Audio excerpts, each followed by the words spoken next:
আমার কাছে টাকা আছে, তুমি দেখো না। সন্ধে লাগলি পরে মনে করো যে এদিক থেকে এক গ্রুপ, ওদিক থেকে এক গ্রুপ, চারদিক থেকে চার গ্রুপ আছে, আমাকে বস বস করে।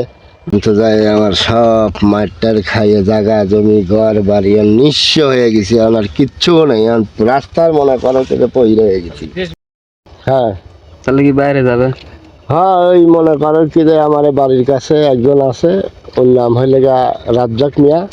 তো হইলে গা কইলো যে ইটালি হইলে গা যাওয়ার একটা ভিসা আছে, তো মনে করো কি যে 2 লাখ টাকা হইলে গা প্রতি মাসে স্যালারি দিব। তেমন চিন্তা করতেছি যে কি করব, যাবই না কি করব, না যাওয়াই ভালো। না, তুমি দেশ ছেড়ে কি থাকিতে পারবে না? দেশের মায়াতে থাকা লাগবে। মনে করো যে এইসব সয় সম্পত্তি মনে করো যে ধান মান লাগাই নিয়ে আর মনে করো যে ভালো লাগে না, বুঝছো। তারপরে ওই যে হলে দুটো মনে করো যে টাক আছে, সেই টাক মনে করো যে ড্রাইভারের কাছে দিলি খালি ভেঙে চুরি নিয়ে আসে আর কয় কি যে হলে গা এইটা সারা লাগবে ওটা সারা লাগবে। মনে করো কি যে কামাইতেন মনে করো ব্যয়ের আয়তেন ব্যয়ই বেশি। তাহলে সব সম্পত্তি দেখবি নাকি? এইসব সম্পত্তি মনে করো কি যে চিন্তা করতেছি যে মানুষের কাছ থেকে থুয়ে টাকা নেব। বিদেশ গেলে তো 2 লাখ করে বেতন পাবোই না, আমার তার অভাব নাই। আর যদি বিদেশ যায়, তুমি যদি ধরা খাও? এখন যদি খায়, এখন না ধরা খাওয়ার তো কোনো অপশন নেই। যে সুন্দর কথা কইলে ও দালালরা ওইরকম কথা বলেই থাকে। এখন মনে করো বিদেশ যাও। এখন আমার চিন্তাধারা, আমার স্বপ্ন বিদেশ যাব, যাই সারি মনে করো কি যে পয়সা কামাবো, আইসি সারি মনে করো যে আর 2টা গাড়ি কিনবো, আর মনে করো যে বাড়িঘর তাও মোটামুটি এখন যা আছে খুব ভালো আছে। আমি 3-4 তলা একটা বিল্ডিং দেবো, আর একটা পালসার গাড়ি লেখালি মনে করো যে আমার চলাফেরা। কিসের মাটির বিধি এত জমি, কৃষির কেদর বিধি কাম করবো আমি আর কেদর বিধি কামের চাচ্ছি না। তার মানে তুমি বড় হবে? হ্যাঁ, আমি এখন চিন্তা ভাবনা আমার অন্যরকম। আমার ইটালি যাইতে হবে, 12 লাখ টাকা লাগবে। তো মনে করো যে এইসব জায়গা জমি আমার আর ভাল লাগে না, এত সয় সম্পত্তি একা সামাল দেওয়া সমস্যা। তাহলে এক কাজ করে, তুমি যাওয়ার পরে আমাকেও তাহলে নিয়ে যায়। হ্যাঁ, যদি সেরকম সুযোগ সুবিধা হয় পাই তাহলে তো অবশ্যই নেব। আর যদি মনে করো যে আমি আগে যাই এলেই তারপরে অবশ্যই এটা কিছু করবো তোমার জন্য। আচ্ছা ঠিক আছে, বুঝছো। তখন মনে করো কি যে খালি বেনসন সিগারেট খাবো আর মনে করো যে খালি ঘুরবো, বুঝছো। কোনো কাম নেই, মাঠে কাম করে মানুষ নাকি গাধার মতো খাইটিয়ে ইরি ধান লাগায়, সেই ধানের দাম নেই। আমি এলাকায় এসব আর করে চাচ্ছি না। এত সয় সম্পত্তি থাকতেও আমার আর ভালো লাগে না। আমার টাকার দরকার, নগদ টাকার দরকার। এত টাকা কি করবা? টাকাই এলাকা এখন বর্তমান মানুষের জীবন মরণ হয়ে গেছে, টাকাই সম্মান হয়ে গেছে। টাকা ছাড়া মানুষের 5 পয়সা দাম নাই। আমার কাছে টাকা আছে, তুমি দেখো না। সন্ধে লাগলি পরে মনে করো যে এদিক থেকে এক গ্রুপ, ওদিক থেকে এক গ্রুপ, চারদিক থেকে 4 গ্রুপ আছে, আমাকে বস বস করে। তুমি টের পাও না? তারা কি সিদ্ধি খাবে? আসলে সে কত কিছু সিদ্ধি খাওয়ার লোক আমার কাছে আসে না। আমি কি সিদ্ধি খাই নাকি? ভালো, তাহলে চলে যাবে না? হ্যাঁ, ইনশাল্লাহ, আল্লাহ ভরসা। তাহলে যাও, ধরা টরা খায় না?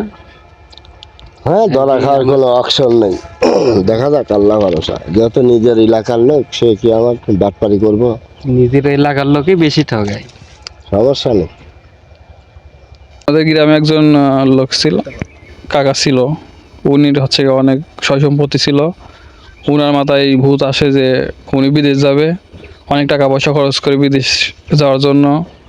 এখন উনি হচ্ছে দালালের পাল্টানি পড়ছে, দালালের পাল্টানে পড়ে উনার এখন হাল অবস্থা খুব খারাপ। এখন দেখবো ওনার কি অবস্থা, কোথায় আছে দেখবো। আছেন দেখে। হ্যাঁ কাকা, কি করেন এই জায়গায় বসে?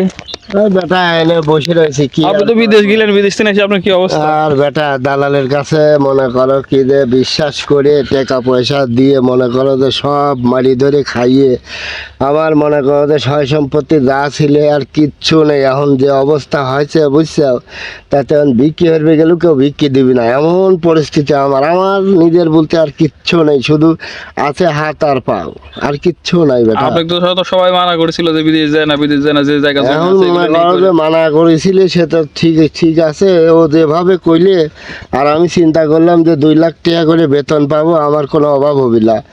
এখন ওর কথা মতন মনে করো কি যে আমি সব কিছু বেশি কিনে দিই, আজকে মনে করো যে সর্বশ্রেষ্ঠ কিছুই নেই, আজকে পথের ফকির হয়ে গেছি বেটা। আর কি কব, আমার কিছু নেই বেটা। তাহলে এখন আপনি কি করবেন? আমি আর কি করব, দেখি আল্লাহ যেভাবে চালায় সেইভাবেই কিছু করতে হবে।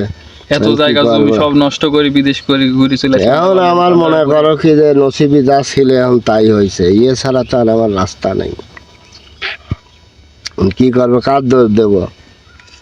ভালো করার জন্যই মনে করো নিজের জীবনটা, লাইফটা ভালো করার জন্য গেছি, কিন্তু যাই আমার সব মাঠটার খাইয়ে জায়গা জমি ঘর বাড়ি আর নিঃস্ব হয়ে গেছি, এখন আর কিচ্ছু নেই, এখন রাস্তার মনে করো থেকে পইরে হয়ে গেছি। হ্যাঁ, আপনি এখন তাহলে দেশবাসীর জন্য কিছু বললেন। দেশবাসীর জন্য আর কি বলবো, এখন যারা মনে বিদেশ করো যেতে যে চায় তাদের জন্য আপনি কিছু একটু যারা বিদেশ যাবে চায়, আমি তো একটাই কথা যে আপনারা বিদেশ যাইতে চাইলে পরে আপনাদের ভিসা দেখবেন, সব কিছু চেক করে তারপরে আপনারা হলে গা বিদেশ যাবেন। নইলে এই যে আমার মতন হলে গা রাস্তার মনে করেন যে ফহির হয়ে সব কিছু হারায়ে আমার মতো পাগল হয়ে আপনারা এই কাজ করবেন না। এটাই হলে গা আমার কথা। কারণ আমি যে ভুল করেছি এই ভুল আর যেন না করে, আমি এটা আপনাদেরকে বলে দিচ্ছি। আমি তখন সব কিছুই আমার শেষ, আমি আর কিচ্ছু নেই, এখন আমি রাস্তার ভিখারি হয়ে গেছি, আমার কিছুই নেই। এখন আমার এমন অবস্থা যে মাঝে মধ্যে মনে হয় যে আমি সুসাইড করি। কারণ একটা পুরুষের যদি অর্থ সম্বল না থাকে, সেই পুরুষের কোনো মূল্যায়ন নেই, কোনো দাম নাই। আজ আমি বুঝতেছি, এক সময় আমার কাছে মানুষ সাজে বিয়ে না আসতো, গ্রুপি দলে দলে আমার কাছে আসতো, আর এখন আমার কাছ থেকে এসে পেপসি সিগারেট যা ইচ্ছা তাই খাইয়ে গেছে। আর এখন এটা বাংলা বিড়ি মানচিত্র আমার চাইয়ে খাওয়া লাগে। তাহলে বুঝতে চাও না আমার এখন কোন পজিশনে আছি। যারা এত কিছু বন্ধু ভাবতে এত কিছু ই করতে, আজ তাদেরকে আমি পাশেই দেখিনি, কিরা ওখানে কিচ্ছু নেই। এরকমই অবস্থা সমাজে, দেশবাসীর কাছে এইরকমই আমার অবস্থান। ঠিক আছে, আচ্ছা তাহলে কাকা থাকেন যাই। আচ্ছা আপনারা তো দেখলেন সব এই কাকার কি অবস্থা। আপনারা ওই হ্যাঁ বিদেশ যাইতে চাইলে এখন ওই দালালের পাল্টানি কেউ পড়েন না।